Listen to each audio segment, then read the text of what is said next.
Бренд Мори представляет. На самом деле это очень разные герои, просто чертовски разные. И вот так сразу и не понять, что же объединило их вместе.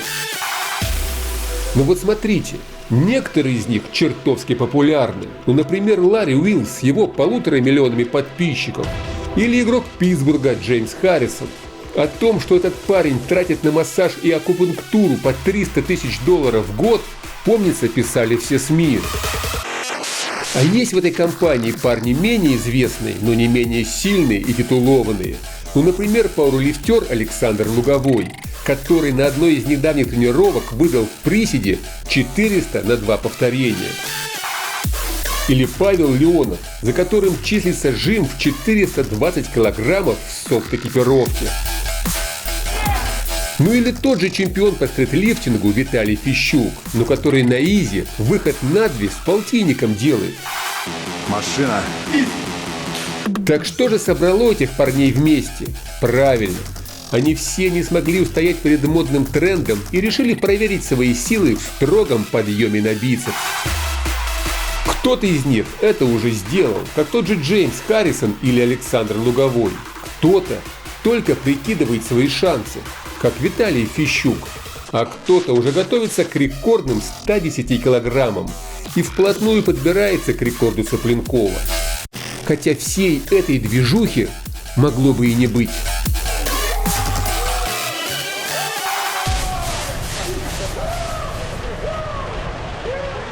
А перед тем, как мы с вами будем разбираться с бицепсом, давайте выручим из беды Вадима Акперова.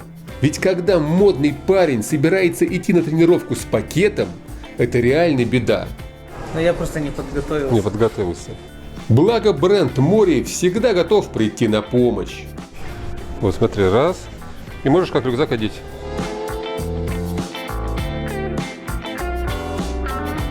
Более подробную информацию о Мори вы можете узнать по ссылке в описании к этому видео.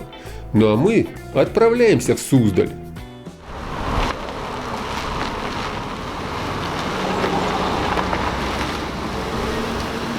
Вы приехали в город Суздаль в гости к Евгению Авдулову.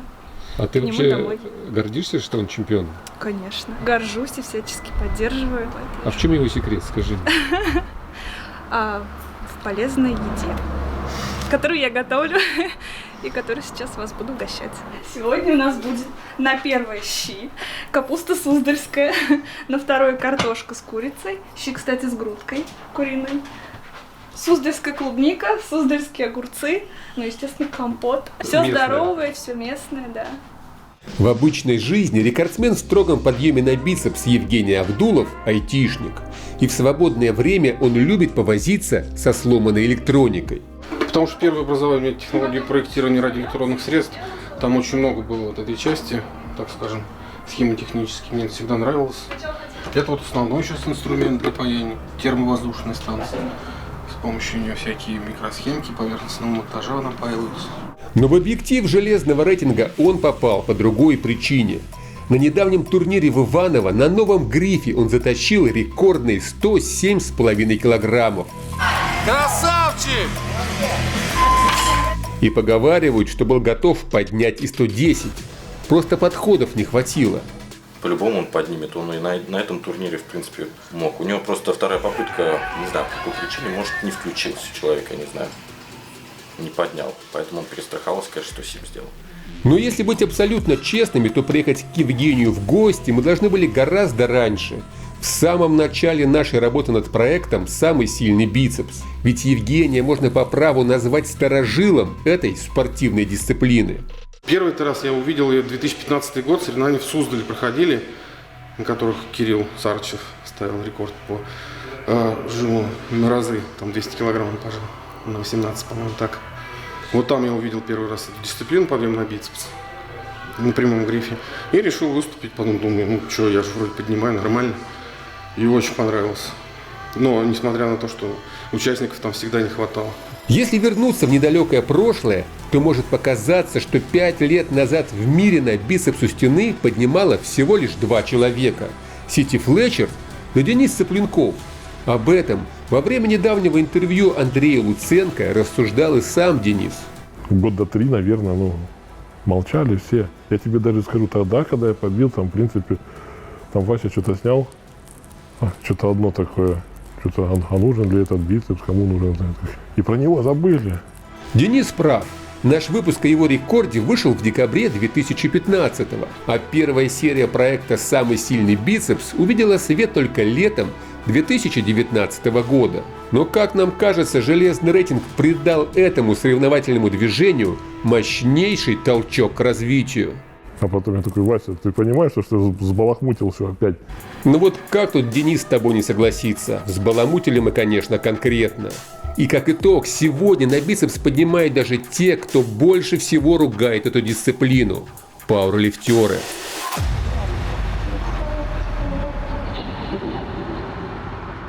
Из последних примеров можно взять Александра Лугового, который на Siberian Power Show потянул 400 килограммов.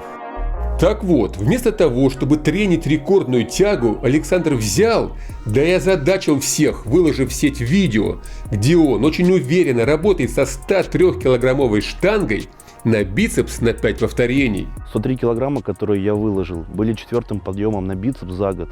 Но несмотря на это, Александр пошел дальше и согласился специально для железного рейтинга попробовать свои силы у стены. Хотя результат этого эксперимента вызвал у нас некоторые вопросы. Все-таки после 103 на 5 мы ожидали немного другого результата. Начнем с того, что у лифтеров очень сильная спина, и они все очень взрывные, то есть на раз работают великолепно. Поэтому с сильной спиной, с такой мощью и достаточно большим весом ты можешь поднимать очень хорошо. Не могу сказать, что там не работали руки, естественно, он поднимал руками, но старт движения выполнялся спиной. Когда он стал к стене, возможно, он вообще это делал первый раз, конечно, нет этого старта, и это совсем другие ощущения, к этому надо привыкать. И работать именно у стены. Чтобы поднимать у стены, надо работать у стены. Да, это понятно. Но эти 83 килограмма Александр поднял очень легко. Почему не пошел дальше? Поднял хорошо, с большим запасом. Он может поднимать больше. Не знаю, почему он не стал больше пробовать. Там запас, я думаю, килограмм в 5 точно есть. Кстати, новый неофициальный рекорд Германии в 97,5 килограммов тоже принадлежит пауэрлифтеру. Эти внушительные килограммы недавно зафиксировал 22-летний немецкий атлет. Но свои силы в подъеме на бицепс сегодня пробуют не только лифтеры. Так, чемпион по стритлифтингу Виталий Фищук, стоя, без читинга, уверенно на 3 повторения поднял штангу весом 81 килограмм. И тут же озадачился вопросом, а сколько же он сможет затащить у стены?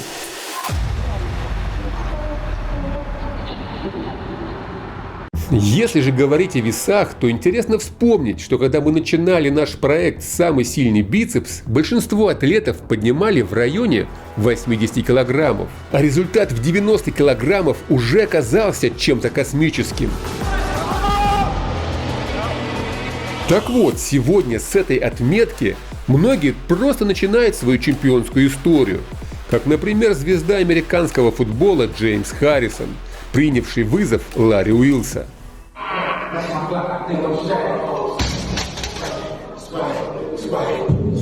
Да и сам Ларри недавно уверенно затащил у стены сначала 90, а потом и 95 килограммов. Да так затащил, что в интервью Луценко Денис Цыпленков похвалил американца за отличную технику.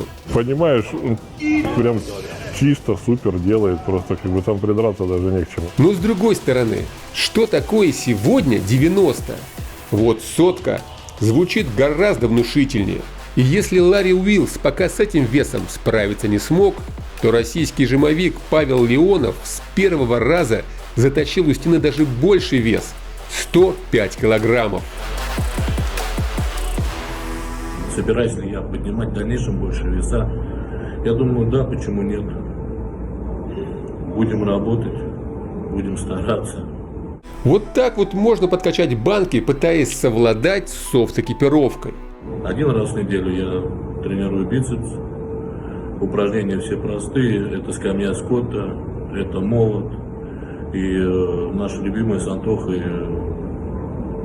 зарубиться в лестницу. Вообще, вы замечали, что пауэрлифтеры очень сильны в этом движении?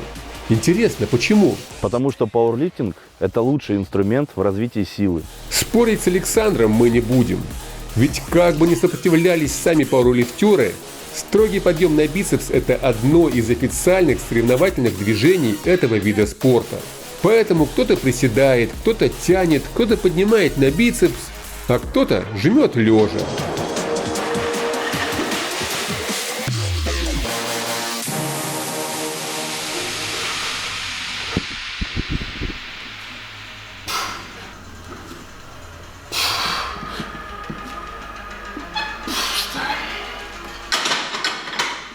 Легко. Вот, еще бы не зашел бы точно. Ну, да не один бы даже. Нет, ну просто по плану тренировка средняя, поэтому не перенапрягаюсь. А тяжело себя останавливать? Да, это самое тяжелое, особенно перед соревнованиями. Сложно заставить себя отдохнуть.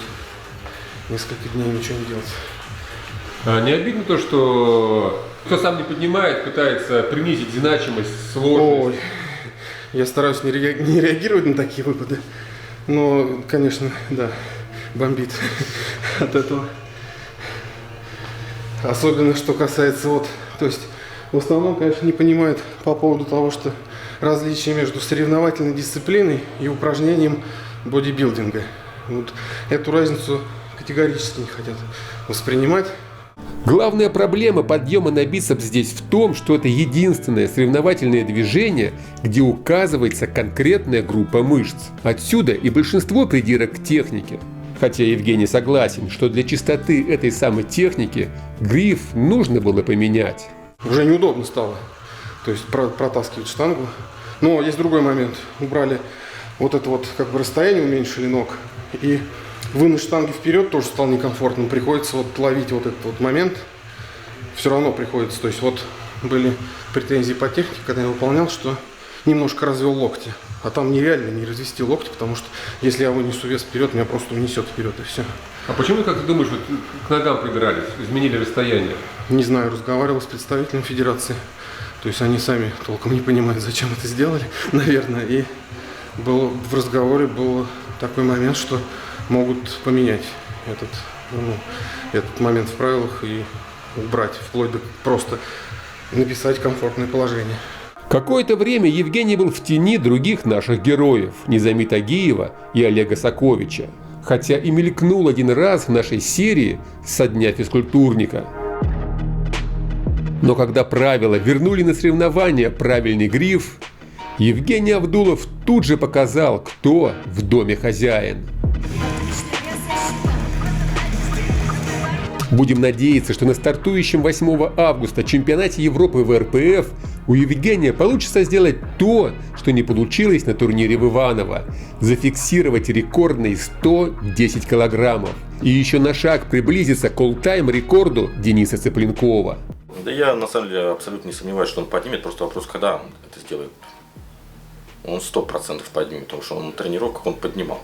Вот примерно на таком же грифе как раз, даже не на предыдущем, а именно вот на таком, на похожем очень. И вот на этой интригующей нотке мы и заканчиваем наш сегодняшний выпуск. Не забудьте поставить лайк и поделиться этим видео со своими товарищами по качалке. Ну а мы прощаемся с вами. До скорых встреч!